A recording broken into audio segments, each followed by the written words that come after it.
You-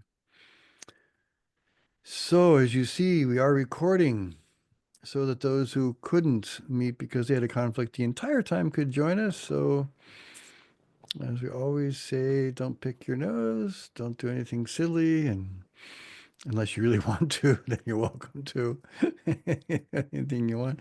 But it will be recorded for posterity's sake. And so, welcome everybody, and it's great to see all of you. It truly is wonderful calling in from near and far.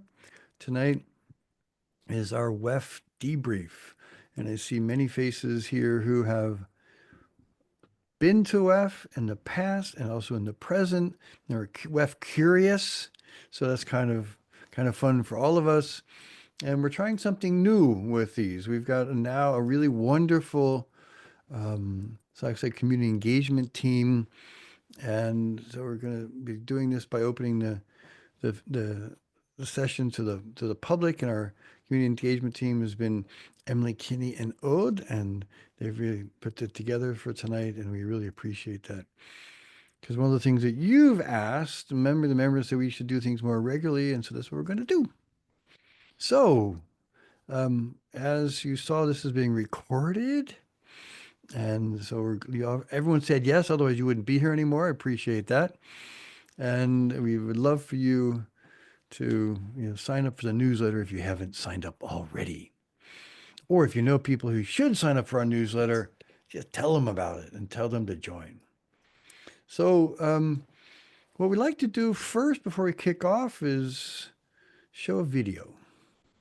And a couple of folks who saw this video for the first time in Davos last week, they said, "Oh, you've got to show this." And so now we're going to see it.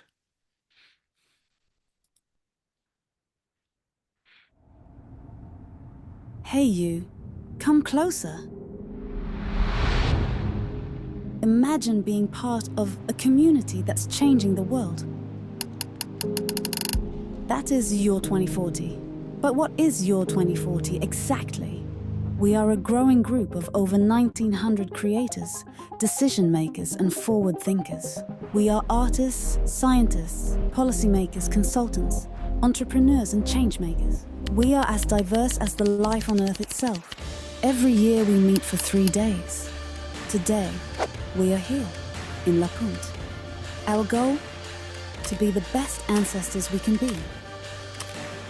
We believe in a positive future which is renewable in every way, where people, place and nature live in harmony, where abundance is the norm.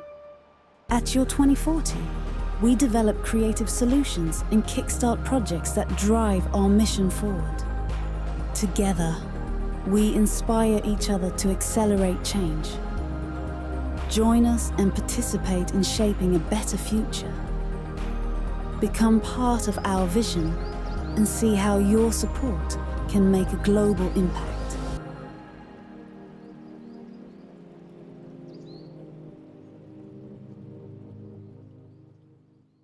What do you think? Pretty cool, huh? I was like, woo! That's really great. I loved it too. I was very proud of the team putting that together. And so let's talk about WEF. Who has been to WEF before? Put your, yeah. Who does not want to ever know or go to WEF? No, I'm like kidding. You're here, otherwise you wouldn't. Here we go. So this year was quite interesting I think for many of us who were up there. I know Carl and Svenja, you've been going to WEF for almost 20 years, I think, if I'm not mistaken. And we've seen the evolution of this cute little mountain village now up into like this convention center craziness. And so what we'd like to do is share a little bit some of the insights, which those of us who were there and the experiences we had this year, which might have been different. So I'm going to start off by sharing a few things, and then we're going to ask others who were up there to kick in. And quite interesting, what we always talk about, there's this so-called Davos moment very often, that you have this amazing thing that happened. Like once I shared a shuttle with Kofi Annan, and that was pretty cool, and everyone kind of has these moments that kind of go with them in their mind, and it's kind of interesting to me to see that and to think of that. And for me, I didn't really have a Davos moment this year, but I had a really special feeling, and it was a real insight. And that big insight was, despite the bonkers craziness which we're seeing in the world at the moment, there was a real feeling among those I interacted with and the places I went. It could be self-selecting, put my hand up, but that sustainability and the green movement will not stop. Despite some of the rhetoric from Crazy Clown and a few others, that the inertia is going. The horse is out of the barn. The train has left the station. That, pick the metaphor you want, but it was a really fascinating observation for me, and it made me feel good to feel this from others. And it wasn't sort of okay, we're going to put the Lennon rose glasses on and pretend the world's not in challenge. But it's like, okay, so many things make so much sense, and that they're not going to stop. And I like that. So that gave me a lot of hope, a lot of strength to think. The second thing that came up quite a lot was the word narrative and the importance of narrative. And I found that quite fascinating because this is something we've been working on for years. And to see that this was brought up, and I attended actually two sessions consciously because they talked about this. And I was looking at how they were talking about narrative. One was really fantastic and one was really mediocre.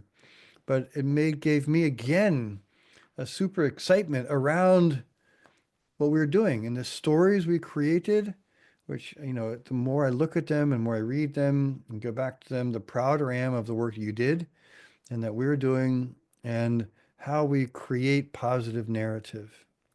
And it brings me to one very interesting conversation in one of these narrative stories. It was from Chad Fishman, I think is his name, from the Project Drawdown. And what I found so intriguing from Chad was talking about his story of his life, and he gave it as a beautiful narrative. It was a beautiful arc, and it showed the power of a good story, a good arc, because he was followed by two people who just rambled and ranted, and it was just like you turned off. And his story, the key part of that was his PhD thesis was on 17th century propaganda, right? And I'm going, and I had him at my house out in California for a dinner once, and I remember him telling me about this, but it's all starting to come back. And he said, the we can't forget the power of propaganda, and propaganda is very often looked as negative, and it can be negative. We've the propaganda that has been put out about the no climate change, that smoking's not bad for you, or whatever. We need to then really look at this as a tool with science in there, but really consciously think of what we need to be doing in this next iteration of our narratives to also incorporate some of the principles of propaganda. And I'm conflicted about this even still, because I need to I need to think about this more, because I like to really our work, we liked it to be based on science, and our future scenarios for this coming summer are now just 2.9 degrees C. So this isn't propaganda, but the principles of propaganda and how you communicate a story so it's convincing others. All right. And I know, like, Carl, you're a journalist, you understand this much more, right? But this is something that we're mulling on for this coming summer, and how we incorporate these principles. The other that was very present was AI. This is like everyone. Last year was like the new shiny thing, and everyone's like, "Oh, yeah." This year is kind of like, yeah, AI. And talking much more about what you can do with it and how you can do with it. It wasn't everyone's saying, look at this little shiny silver plate I've got. And so I'll let others maybe talk to that. And the other thing was this understanding at the brink of the New World Order, right? And unfortunately, we've seen, Bozo doing his stuff this past week. He's really making the space for other nations to step up, and we can anticipate other nations to step up and step into the vacuum which is being created by a lack of leadership of what was the world's strongest nation. And so that was kind of interesting in the role of Europe. I mean, this was in the news just the past few days. What is our role? And many of us live in Europe, not everyone on the call, but many of us do. And what is our role? And how do we understand our role if literally the United States no longer pays our defense bill? And what will this mean for the continent? And how do we deal with that? So I thought those are some of my sort of observations and I think the new rules for attending WEF impacted quite significantly. The cost for attending with what's called hotel badge, which is the accreditation, went from 100 francs to 1,000 francs, right? And that impacted quite significantly. I mean, I didn't get one because I'm not going to pay a grand just to go into a hotel, and see. And I had to decline a bunch of invitations to attend things because of that cost, and I made it very clear. And so that was that. I hosted 4 different events, and one of those that I hosted with Janelle, that Janelle and I hosted, was a workshop, and which was super exciting. I mean, it was early in the morning. It was sold out twice. And in the end, we had about 30 people show up instead of the 150, 160 who were signed up. But this kind of shows this is the attrition of WEF week. I remember when I used to attend and sign up for everything, I'd have 8 o'clock meetings and be out until 2 or 3 o'clock in the morning, and then there are quite a few people who do that. And this year I didn't do that at all, but it was, that was sort of our reality. So that's sort of my really brief, and I really want to keep this brief because I know there are many here who have been there, and I'm going to ask to share their insights, their highlights, and sort of your highlight of your time during the week. If there's a takeaway, like one key takeaway to share, something that inspired you, and if you have a kind of a Davos moment to go. And I think I see 5 or 6 of us on the call who were there. So I'm going to start with Eric because I know you were there, and we've got Eric was there, and Janelle was there, Carl was there, Kenny was there, Ode was there, Hugo was there, and I think that's everyone on the call that was there. So I'm going to start with Eric, then Janelle. Eric, Sure. Can you guys hear me all right? all good. Wonderful. So good evening, everyone. Thank you for the invitation. Nice to see you all, to speak to you all. So I definitely belong to the category of the curious people of WEF. Me being Swiss, right, is something that's always around and a bit hidden in the mountain with a lot of elite important people that have important meetings.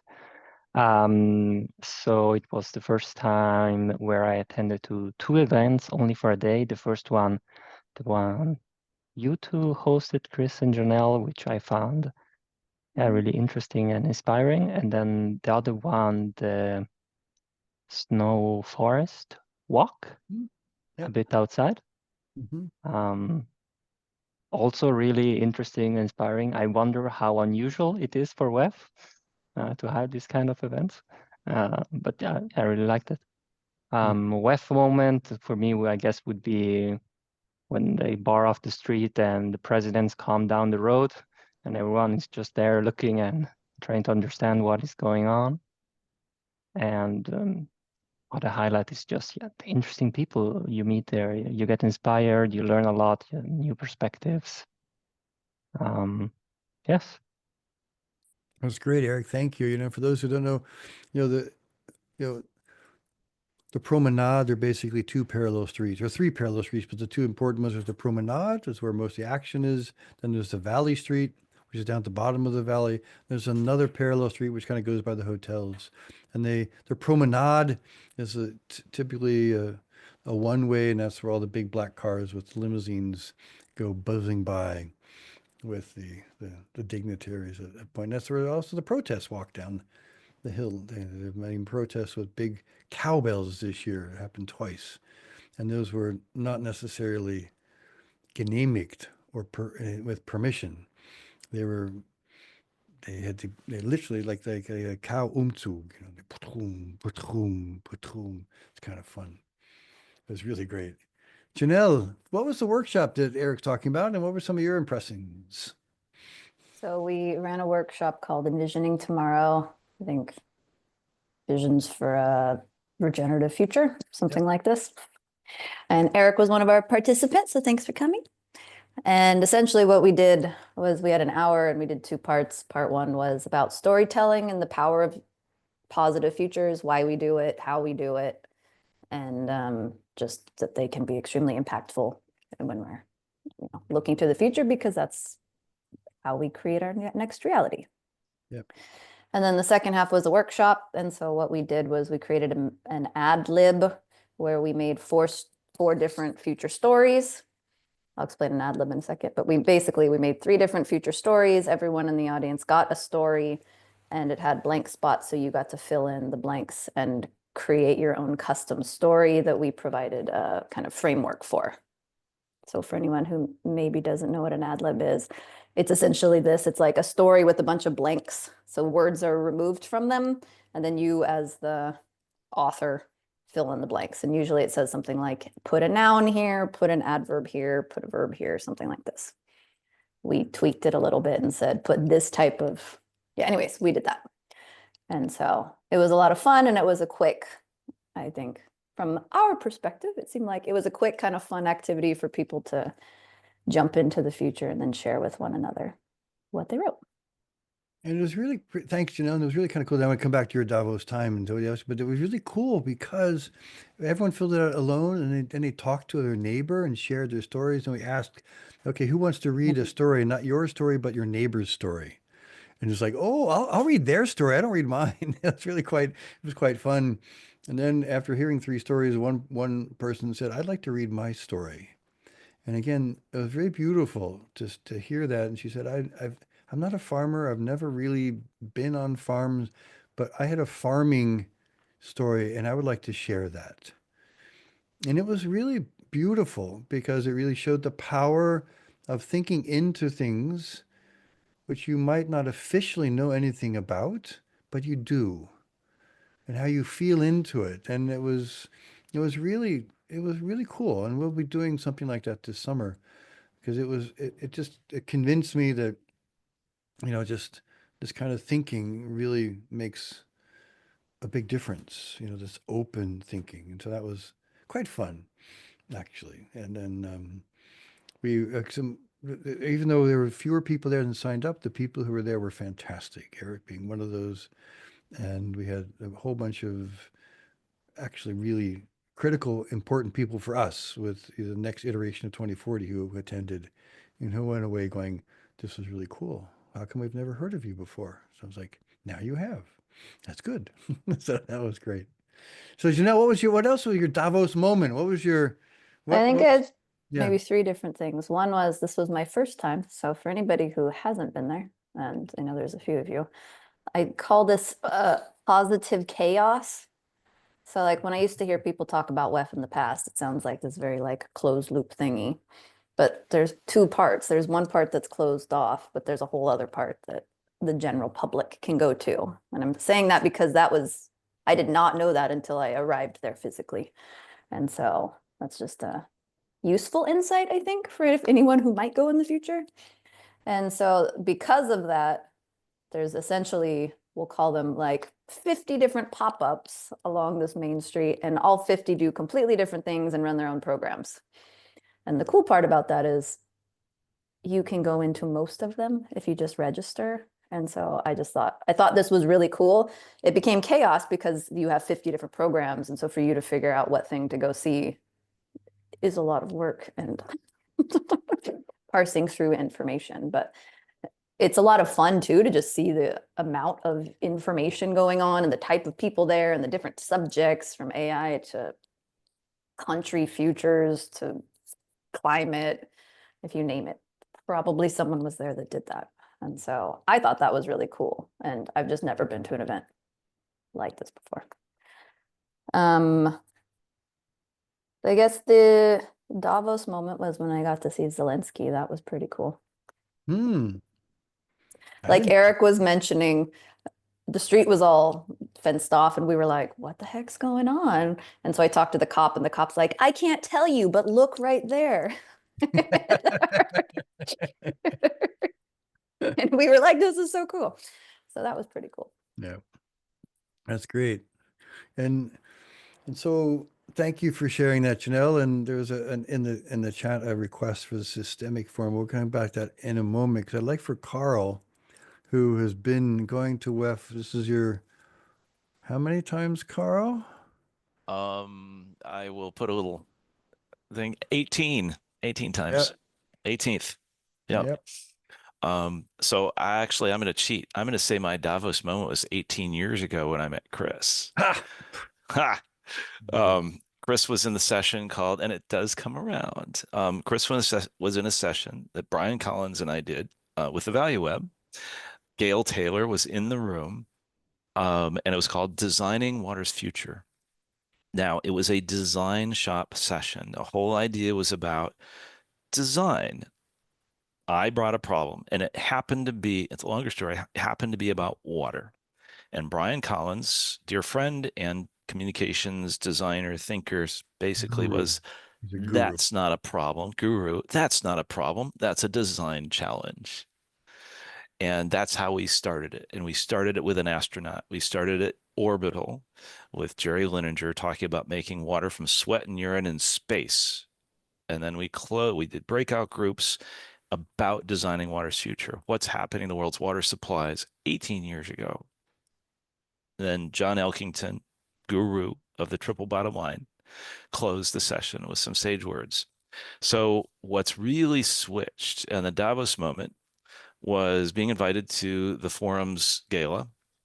It was Thursday evening, and I had a badge this year, a forum badge, and to see water finally, after being patted on the head as water for so many years, water as the central theme for the whole gala, and having Yo-Yo Ma open playing the Swan. Wow. And it was incredible. It was great. And to see all these people who had been in their own little buckets, sorry, puns, in their own little buckets, thinking about, oh, we don't do water, we do climate change. We don't do water, we do biodiversity.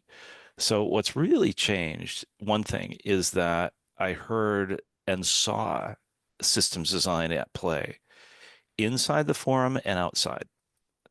So inside the forum, they're not just water, but we're talking about water, food, energy, biodiversity, Johann Rockström's planetary boundaries as a system, and not as tackling, I do ocean action. Okay, good for you. But what about, you might be salty, but I'm fresh. Sorry, lost Chris. Oh, gee, man, Carl, come on. But I don't know why they let me in the room. I think it's why my code name is Random Element. But truly, we saw this shift to writing our future stories, and the session was called Designing Water's Future. The forum has an initiative now called Water Futures, and it is designed to sync up with Designing Water's Future. So Designing Water's Future, much more about design, which is something that we have envisioned. We envision at 2040, and narrative for water and how it intersects. And their Water Futures is a little bit more pragmatic with we'll say the corporates, because you have to invite them in a frame that they can understand. And so, cutting to the chase here, my WEF moment in Epiphanies was multiple, but at that gala, one was being invited, included. It's awesome. And then two, having, here are these big names that have all said, just like water, it's fine. All now really taking it in as a systems change challenge, and then seeing the forum within being much more systemic. And then one more, and Janelle, you mentioned the kind of these rings, right? So there've traditionally been, I've looked at it really three ways. There's the ring inside, that's the white badge or orange or whatever forum badge.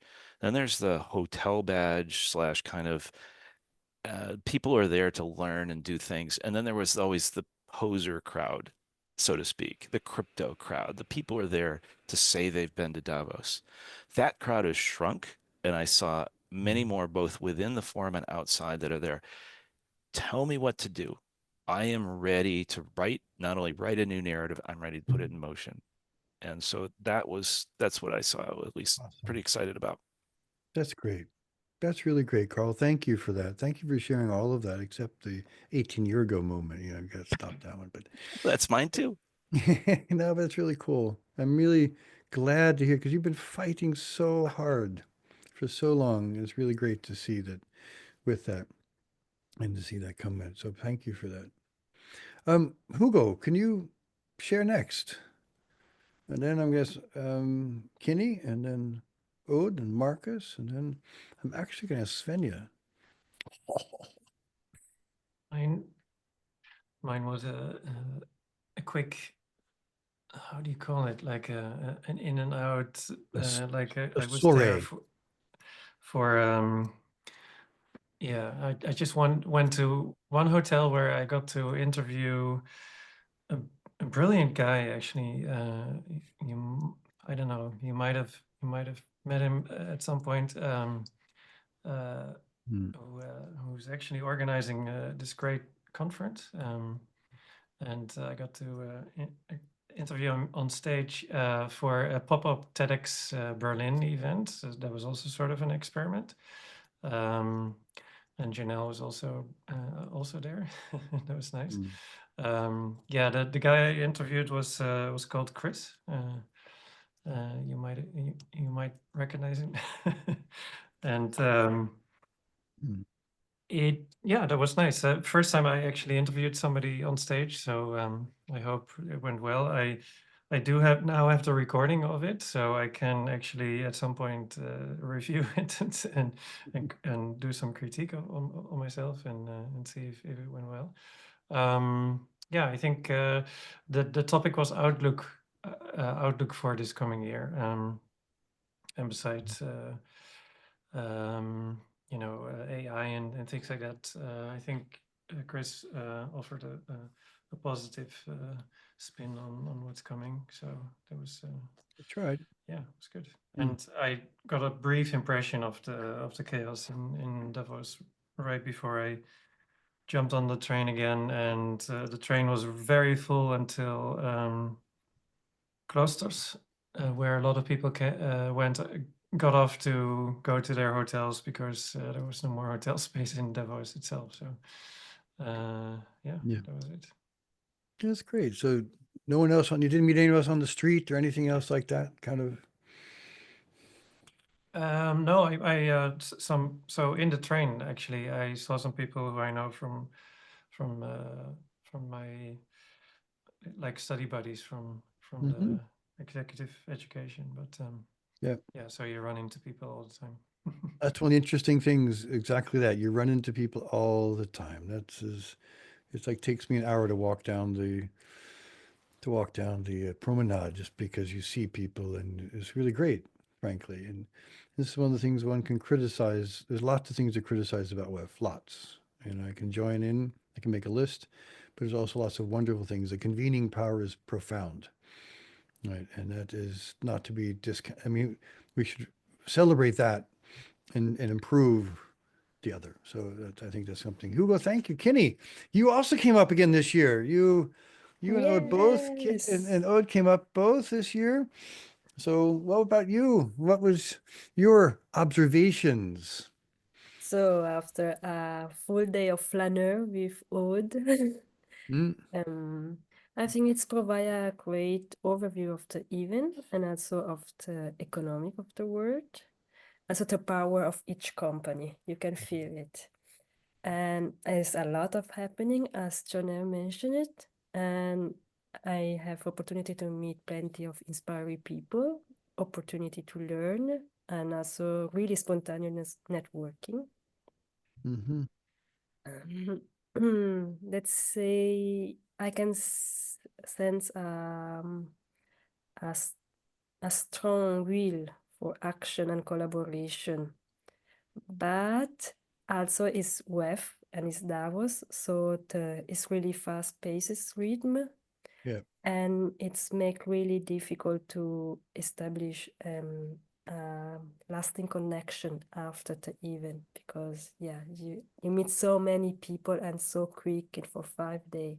So something that I think will be more achievable in your 2040 gathering. It's like hyper speed dating, like really hyper. Yes, 2 speed. I mean, for me, and Great to see you. Okay, hey, here, snap, snap, snap. Bye. Yes, so I feel the different with the 3 day with your 2040 gathering different. Yeah. That's is my highlight is wake up at 5:30 in the morning and I arrive home at 2:30 because I decide to take the CT trottinette for the first time in Basel. So it's taking me like 1 hour to get home instead of 50 minutes. Oof. Wow, that's a long journey. Wow. Thanks, Kenny. Oh, what about you? You were there with Kitty, palling around. Yep.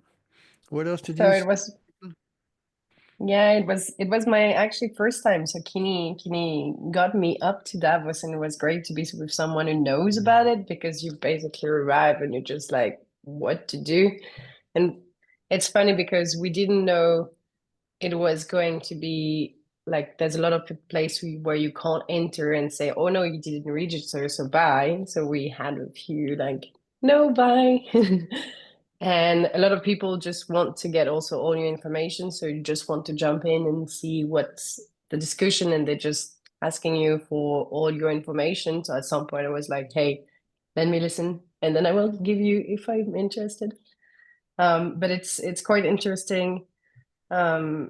And I think my Davos moment, we went to the Future EO workshop in the Future EO house, which is in a little chalet and house. And so you have to go up and don't pay for the way up, because we did, but we had our money reimbursed thanks to Guinea.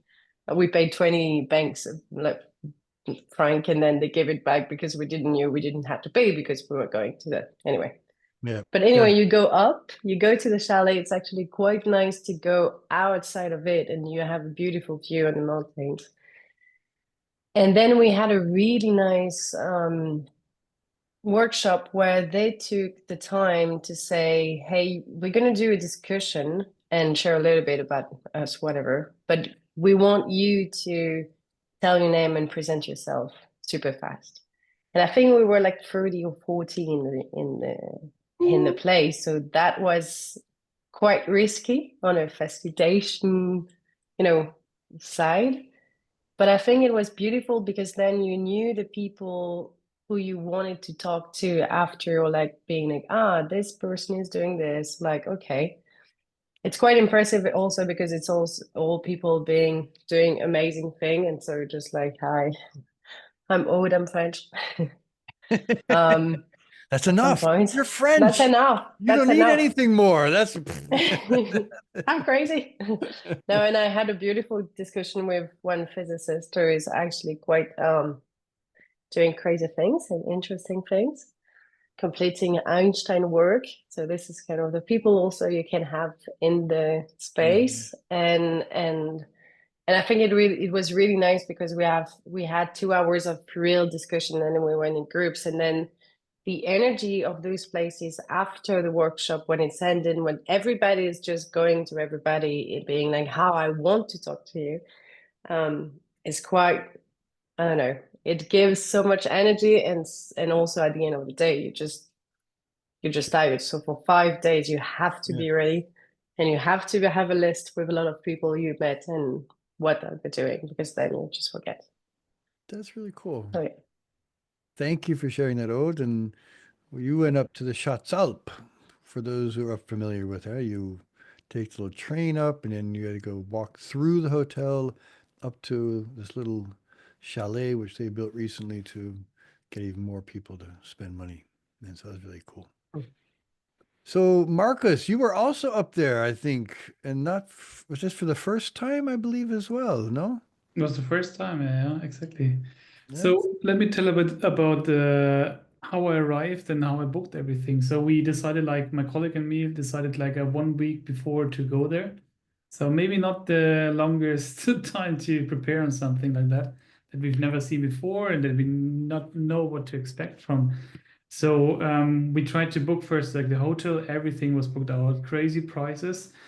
So we searched for something that's like further away, where it's like this was the very first time we ever experienced like something like that. It was interesting. And then arriving there by car, I had like a 1.5 hours delay. Everything was full of traffic. It's crazy. And the funny thing is, like, it was like not like normal cars. It was like this high-end black Mercedes in a chain of like 20 kilometers. That was like, when you compare it to what's currently happening in the world, it's interesting, right? Even like the very rich people are stuck in a chain of like controlling there, and to try to get in and try to find a parking lot and try to orient themselves. And in the entire area in this village that suddenly is like felt like much too small for so many people. I think like there were like 11,000 people living there and 54,000 were visiting. So it was somehow a challenge to find the parking lot after like 1 hour finding it. It was interesting to say like it felt more open, but even more closed than I expected. So you're able to visit everything, but you need the right information and you need to be in the right circle. Yeah. And we were very lucky to get like or receiving like a document where we can go through like different events where we can really we hustle to sign in for something that we can catch something in the time and we get like some improvement there. That was interesting to find that one out because research on the website on the official website, I haven't found anything. Maybe there's like a trick to do that. In general, like when we were in the sessions, they were like really high class. So these speakers were absolutely amazing. In every session we were, and it was like after the session, communicating with them was more direct, less words. You received more information and more precise information, I would say, as of like the rate of people that were around was incredible, coming so close. And I would say in many ways, you can have like different experiences there, right? You can have like a track where you open your eyes about sustainability and about climate, and the message is out there, the offerings are there, but you need to go there, right? It might be hidden for some people, or they don't take the effort and they not come in. So one session, the climate hub that we had, like beside Chris and Jel, that was really nice and was really inspirational, by the way. And afterwards, there was a session where someone asked, like, who has the white badge? That means like people that really like having even more power to decide things for the future. And there were a lack of people there around who really are making like or having the opportunity to make faster changes in certain ways. It was like, cool, interesting, right? But all in all, the people that I met, the one-on-one situation, being close to someone, feeling that, like what kind of like background these people have, what they really want to achieve.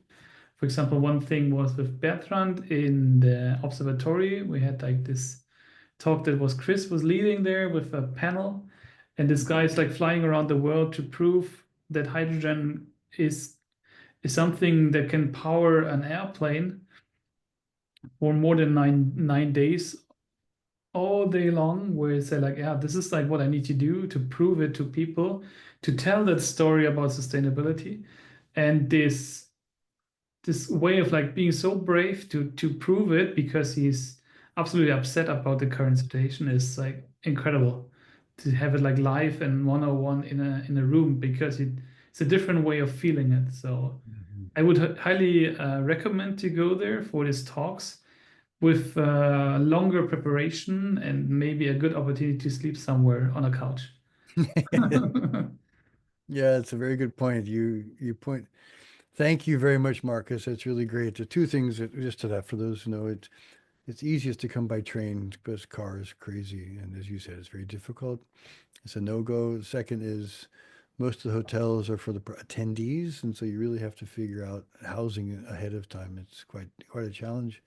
And the session you attended was in the observatory, which ETH hosted, and it was great that you could join us. And it was with Bertrand Piccard.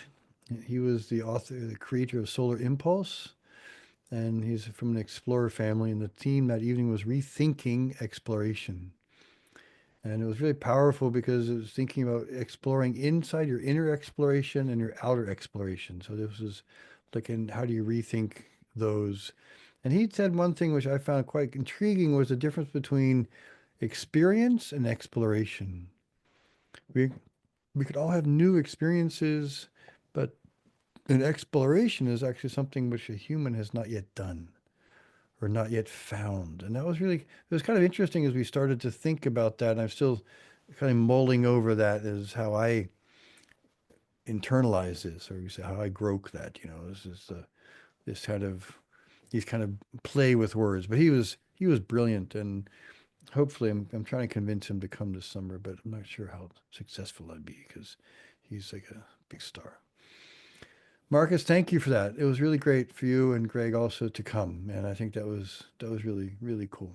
Yeah, thank you for bringing us in the circle, right? Like Yeah. to make this available or possible. Well, it's a pleasure. And next year we made some really great connections to called the SDG tent, which is no longer going to be called the SDG tent, Mhm. and that's now going to be the intent, and it's going to be Andre Hofman will continue to support it. And we're looking for next year to doing a session or two there, continue with the climate hub with the Mhm. fantastic right there in the heart of the village to do something there. Really wonderful. So we're really planning on ramping up our presence next year with our message and how we're working with our envisioning tomorrow and our positive, instilling a belief in the positive narrative. So we really want to do that next year. So stay tuned for that. Then, Svenja, I threatened to ask you. So you've been involved with the World Economic Forum for 20-ish years. Probably, yes. Yes. Yeah. What should I say? I've not been to Davos for the last few years, but I used to go like Carl, and maybe the session that he was referring to where he met you might have been the one where I also met you, Chris, or maybe it's been a few years after that. I don't remember. Yeah. And listening to all of you share, I think Davos obviously has evolved, and I think it's always been like this, that there's an inner circle and an outer circle. So the inner circle in a way is everything that goes on in the Congress building. And you need to have a white badge to enter, or you have a dark blue badge, which means you're forum staff, or you have an orange or pink badge, which means you're supporting staff. So we always had purple badges as we ran collaborative sessions in the Congress Center for a while. But that didn't happen for a few years now, because I think it turned more into, at least in the Congress Center, more sessions where people are talked at, and which is a shame because there's so much more that's possible. And through some friends that have been there, or also other people at the forum who shared a bit more, it seems that a lot of things are actually more compartmentalized than they used to be. And I love that Carl actually said that he had a sense that actually there is more systems thinking at play right now. And I hope it's true. And I hope it's not only happening at the outsides of the Congress building. And if you allow me one thing, Chris, can I share my screen for a second? because I Svenja. can I do that for a sec? I'm promise I'm not gonna do bad things, but I had one Davos moment, which was really funny when I watched something online, and my dear friend Guillaume shared the following with me, who actually was there. So you might recognize this gentleman who gave a certain address, and that was all posted live on the website. But if you scroll down at the same time, my dear friend Guillaume was actually on display as well, which I found really interesting. So, and he sent that picture to me saying Donald and me, and I found that really, really nice. So I thought I'd share that with you. That's cute. Yes. Thank you, Svenja.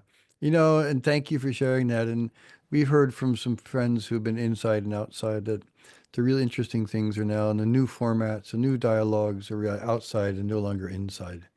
And that's something that's quite interesting for us to consider because we're outside. And this is so, for me, why it's so important for us to continue what we're doing and if even double down, you know, and I think that's all, it's just critical and exciting, you know, very exciting.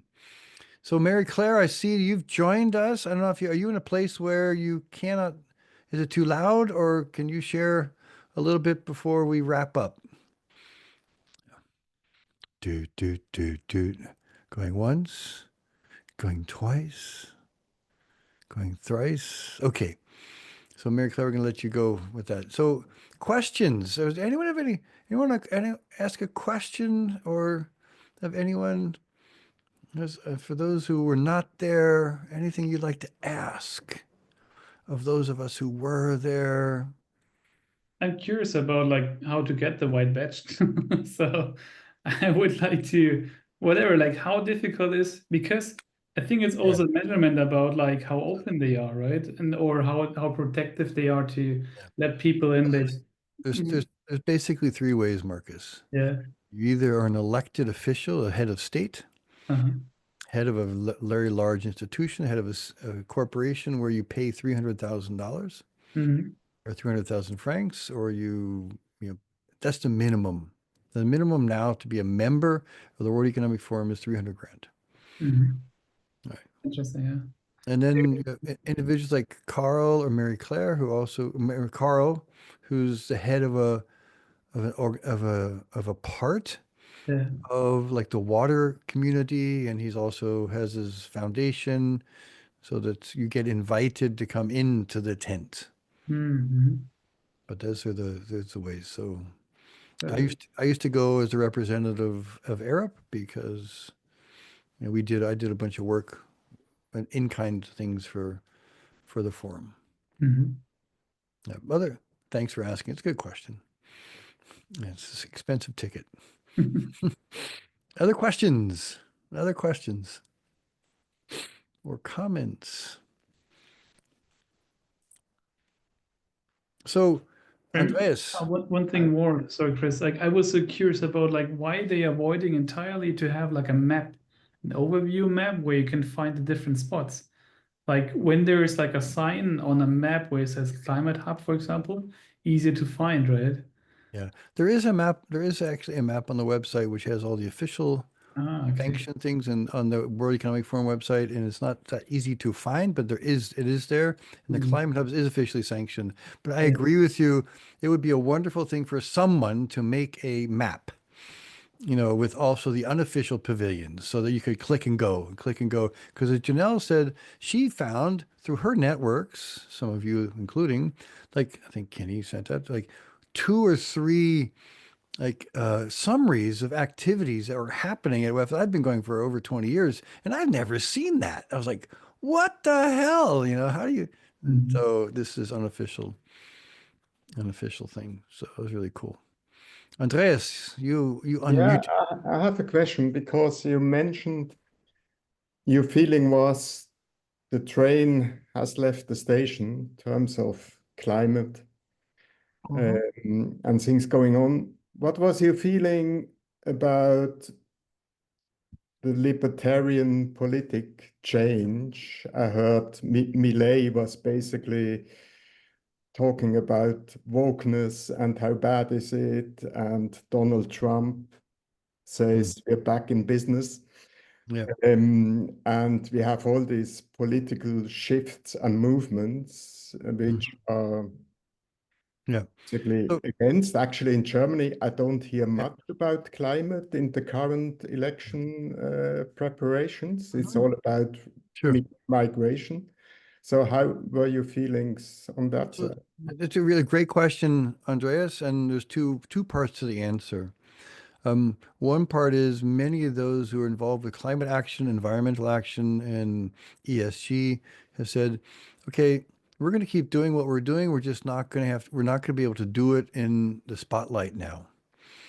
So if like a lot of things like with green energy, et cetera, it just makes business sense. Diversity in teams makes business sense. And so they're saying, instead of like, and these are people who are CSOs and things and other things, they said, we're just going to keep doing these things. At the same time as you've seen in the news, there's movements that are very disturbing. And I wasn't inside and I really didn't go to any of the political dialogues. And I know they were at the Belgium House and Citicorp, a bunch of people had them, but it wasn't part of my time allocation. Right. So good question. I can't really give you a great answer to, because I went to where I could find, I think I like with this community, I have to find places where I get nurtured and nourished and continue to be willing to fight the fight. Does anybody else who went to WEF have a response or reflection on Andreas's question? Because, okay. Mary Claire, you were there for a brief moment. How about a reflection? We got just a few, 2-3 minutes, and then we're gonna have to wrap it up. Yeah, maybe connected to Andres. Once I was there for 2.5 days. I was mainly joining the Climate Hub, which actually is a hub dedicated to climate-related conversations. And I think what is always the trade-off, also what you mentioned, Chris, like what are you spending your time on and with, and who are the people also like engaging, and especially at WEF and many of these conferences, you have at any given point in time, you have at least 100 options of how you can spend your time. And as you, Chris, I also chose to spend my time in the Climate Hub, and really kind of like going with the people who believe in what we're doing, and instead of like always like fighting the hard fight and disagreeing with people. And this is also good sometimes. And I think it's also really incredible how many people, they maybe not that loud, but maybe they don't have that many resources. Yet they are like still there and they keep doing their work. Maybe it's renamed, maybe they do it differently, but the work is ongoing. I myself, I mean, like there are some wider differences between what I believe the WEF is promoting and what the world currently needs, especially on the side of like how economy needs to develop. But maybe there's a new window of opportunity also with Klaus Schwab. I'm slowly transitioning out. I haven't really seen this, but also haven't really engaged in this. Again, I was only there for 2.5 days, and I have been choosing to go with the climate community. But maybe that's a little wrap up for. And it was so warm. I don't know if you talked about this, but I think like, one could see the climate change is like so rapid that there was like almost no snow, and the whole city I was like, wow. Yeah. Well, Yeah, thanks, Marie Claire. It's really, really, really good point is how all of us in our lives have to choose where we spend our time. I mean, this is something we all have to do, and what we pay attention to and what we gift our attention to. And then, I think that's something really important. And you guys indicate, I always tell everyone when they come up to Davos, you have to bring long underwear, like silk long underwear or something, because it's going to be freezing and you're going to freeze your tushy off. And you have to have special shoes with spikes in them because you're going to slide down the hill because you're walking up the mountain. And this year, I never put my spikes on. I never needed my long underwear. It was just weirdly warm. The sidewalks were clear. I've been there when it snowed every single day, and you just weren't quite sure if you're going to make it. And it was like a spring day with pretty white snow a little bit all around us, and it was a bit eerie, I have to say.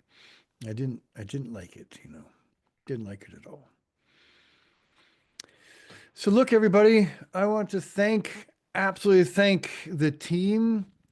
Really heartfelt thank to Emily and to Kinney, to Ode, and to Janelle for making this happen. You guys are absolutely stellar and helping me to curate the hour together. You make it so easy for me, and I really am grateful for this. So thank you. Just give you guys yay. It's really, really fantastic. And we have a few announcements just to add in. We've got I'm going to take 2 minutes to do that.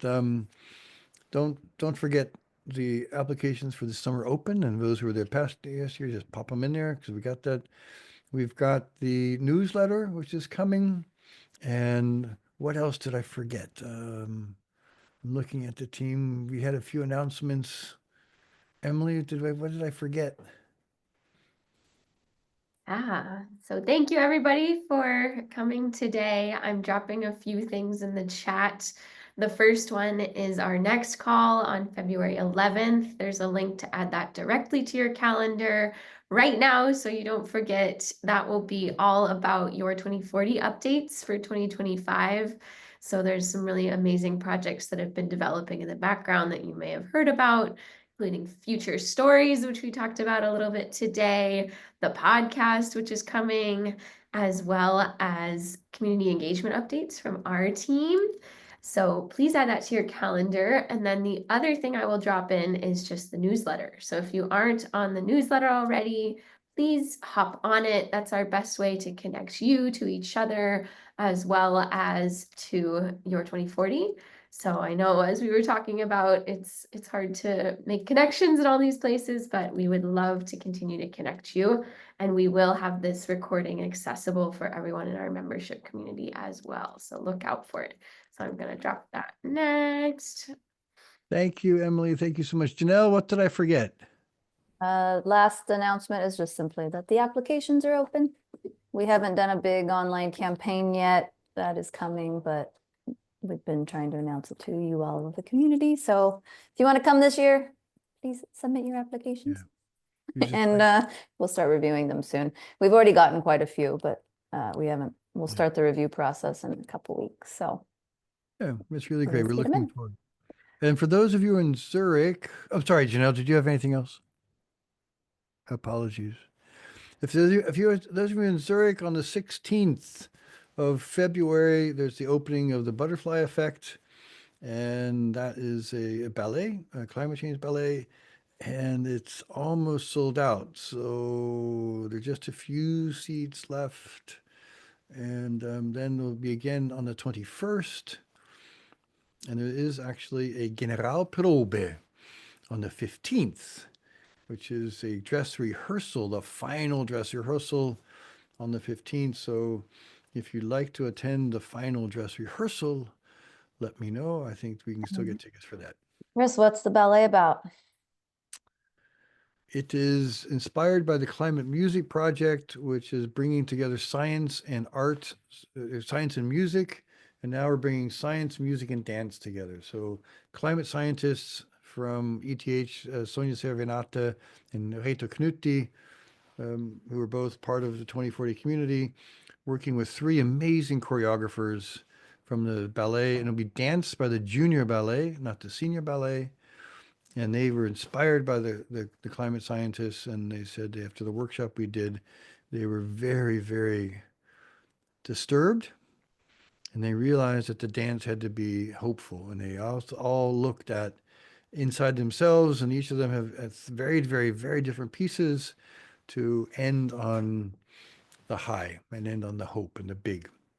So I haven't seen all 3, but I've talked to them and they're really exciting. So I'm really so thrilled that it's happening. It's a dream come true for me to make this happen. Help it happen. So thank you for asking, Janelle.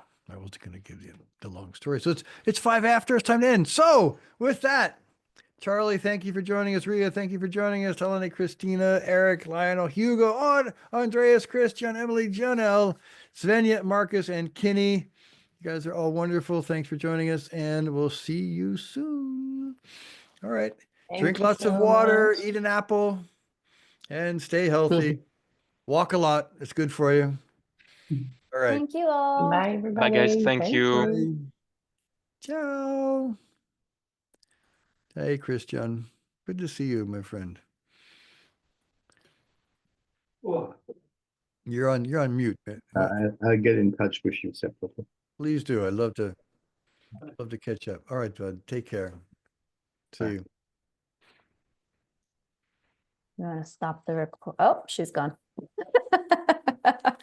Okay, All right. it's just me and you now. Get out of here. I just put Mary Claire's alter ego. That was good. Good. Yeah. We've got a cool core. You know, we do. We really have a nice core. And I think I asked I wanted to ask Svenja because, you know, it's